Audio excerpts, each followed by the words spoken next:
अब इलेक्शंस के इस चार्ज्ड माहौल में एक ऐसा मोमेंट आने वाला है जहां प्राइम मिनिस्टर नरेंद्र मोदी के खिलाफ भी डायरेक्ट एक्शन की डिमांड उठी है। सोचिए जरा, जब देश भर के 700 से ज्यादा लोग एक साथ आकर इलेक्शन कमीशन ऑफ इंडिया को लिखते हैं कि प्राइम मिनिस्टर ने model code of conduct violate किया है, तो बात सिर्फ एक कंप्लेन तक सीमित नहीं रहती, ये एक नेशनल कन्वर्सेशन बन जाता है। और ये भी कोई रैंडम लोग नहीं है, बल्कि former civil servants, academics, activist और जर्नलिस्ट जैसे लोग हैं जो सिस्टम को अंदर से समझते हैं। तो सवाल सीधा है, आखिर ऐसा क्या किया है पीएम मोदी ने कि इतनी बड़ी डिमांड उठ गई है, और क्या सच में पीएम के खिलाफ एक्शन लिया जा सकता है? चलिए इस पूरे मैटर को डिटेल में समझते हैं।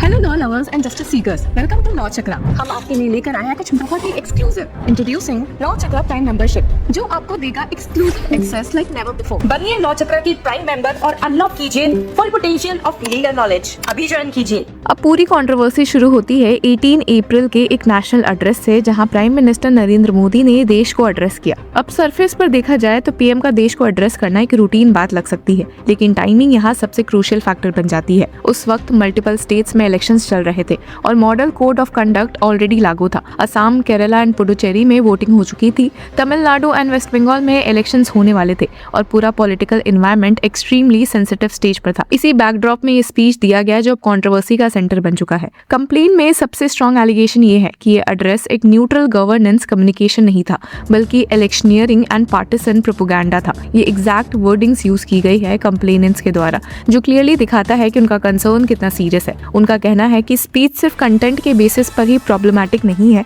बल्कि जिस तरह से उसे ब्रॉडकास्ट किया गया वो भी इक्वली कंसर्निंग है, क्योंकि ये स्पीच दूरदर्शन, संसद टीवी और ऑल इंडिया रेडियो जैसे गवर्नमेंट फंडेड प्लेटफॉर्म्स पर टेलीकास्ट हुआ, जो पब्लिक एक्सचेकर से चल रहे हैं। और यहीं से एक क्रिटिकल लीगल पॉइंट एंटर करता है, जो पूरे इशू का बैकबोन है। मॉडल कोड ऑफ कंडक्ट के प्रोविजंस क्लियरली कहते हैं कि जो पार्टी पावर में है वो अपनी ऑफिशियल पोजीशन का मिसयूज इलेक्शन कैंपेनिंग के लिए नहीं कर सकती। कंप्लेन में स्पेसिफिकली हाईलाइट किया गया है कि the ministers shall not combine their official visit with electioneering work and shall not also make use of official machinery or personnel during the electioneering work। तो कंप्लेनेंट्स का आर्गुमेंट ये है कि जब प्राइम मिनिस्टर ने अपनी ऑफिशियल कैपेसिटी में speech दिया और वो गवर्नमेंट के ऑफिशियल प्लेटफॉर्म्स पर ब्रॉडकास्ट हुआ, उसमें अपोजिशन को टारगेट किया गया, तो ये क्लियर वायलेशन हो सकता है एमसीसी का। उनका कहना है कि इस तरह का एक्शन रूलिंग पार्टी को अनड्यू एडवांटेज देता है कि वो पब्लिक रिसोर्स का यूज करके अपना नैरेटिव पुश कर रहे हैं, जबकि अपोजिशन को वैसा एक्सेस नहीं मिलता, और इसी वजह से जो लेवल प्लेइंग फील्ड इलेक्शंस में होने चाहिए वो डिस्टॉर्ट हो जाते हैं। अब स्पीच के कंटेंट को लेकर भी क्वेश्चंस रेज किए गए हैं। कहा जा रहा है कि प्राइम मिनिस्टर ने अपने एड्रेस में अपोजिशन पार्टीज को टारगेट किया, स्पेशली एक कंटेक्स्ट में जहां वुमेन्स रिजर्वेशन को ऑपरेशनलाइज करने के लिए एक प्लान प्रपोज किया गया था, जो लोकसभा में पास नहीं हो पाया। कंप्लेनेंट्स का कहना है कि इस तरह का कंटेंट एक न्यूट्रल पॉलिसी एक्सप्लेनेशन नहीं, बल्कि एक पॉलिटिकल मैसेजिंग था, जो इलेक्शन पीरियड के दौरान प्रॉब्लमैटिक हो सकता है। इंटरेस्टिंगली अब पीएम नरेंद्र मोदी के खिलाफ लोकसभा में एक प्रिविलेज नोटिस पहुंच चुका है। कांग्रेस ने एलिगेशन लगाया है कि पीएम ने अपनी recent address to the nation में अपोजिशन एमपीज की इंडिपेंडेंस और इंटीग्रिटी पर सवाल उठाया, और ये पूरा इशू तब से ही शुरू हुआ जब constitution 131st amendment bill 2026 Lok Sabha में पास नहीं हो पाई थी। इसके बाद पीएम नरेंद्र मोदी ने देश को एड्रेस किया, जहां उन्होंने अपोजिशन पार्टीज को क्रिटिसाइज किया और उनके वोटिंग पैटर्न पर डायरेक्ट कमेंट्स किए। कांग्रेस एमपी केसी वेणुगोपाल ने इसे unethical and blatant abuse of power कहा है। उनका कहना है कि एमपीज के कंडक्ट या वोटिंग को लेकर मोटिव्स एट्रीब्यूट करना gross breach of privilege and contempt of the house है। एड्रेस के दौरान पीएम ने फीटिसाइड जैसे स्ट्रॉन्ग वर्ड का यूज करके अपोजिशन पर निशाना भी साधा है। अब सबकी नजर स्पीकर ओम बिरला पर है, क्योंकि उनका नेक्स्ट स्टेप डिसाइड करेगा कि ये इशू और एस्केलेट होगा या यहीं से कंट्रोल हो जाएगा। ये phrase clear and blatant violation काफी स्ट्रॉन्ग है, और ये रिफ्लेक्ट करता है कि कंप्लेनेंट्स इस इशू को कितना सीरियसली मानते हैं। उन्होंने इलेक्शन कमीशन को डायरेक्टली एड्रेस करते हुए कहा कि ये मैटर अर्जेंट अटेंशन डिजर्व करता है। अब अगर हम उनके डिमांड्स देखें तो वो काफ़ी स्ट्रक्चर्ड और लीगली फ्रेम्ड है। सबसे पहले डिमांड है immediately take cognizance of this complaint and initiate an inquiry into the contents and manner of the national address, यानी ईसीआई को तुरंत इस पर नोटिस लेना चाहिए और इन्वेस्टिगेशन स्टार्ट करनी चाहिए। दूसरा डिमांड है examine the transcript telecast of the address in light of the provisions of the MCC, मतलब स्पीच के कंटेंट और उसके ब्रॉडकास्ट दोनों को इवैल्यूएट किया जाएगा लीगल फ्रेमवर्क के अंदर। तीसरा डिमांड है issue appropriate directions and take necessary action to uphold the sanctity of the electoral process and ensure a level playing field, यहाँ क्लियरली एम्फसाइज है कि इलेक्शंस का फेयरनेस कॉम्प्रोमाइज नहीं होना चाहिए और अगर वायलेशन प्रूव होता है तो एक्शन लेना ज़रूरी है। लेकिन सबसे इंटरेस्टिंग पार्ट उनका 4th और 5th डिमांड है जो 2 डिफरेंट सिनेरियोस को एड्रेस करता है।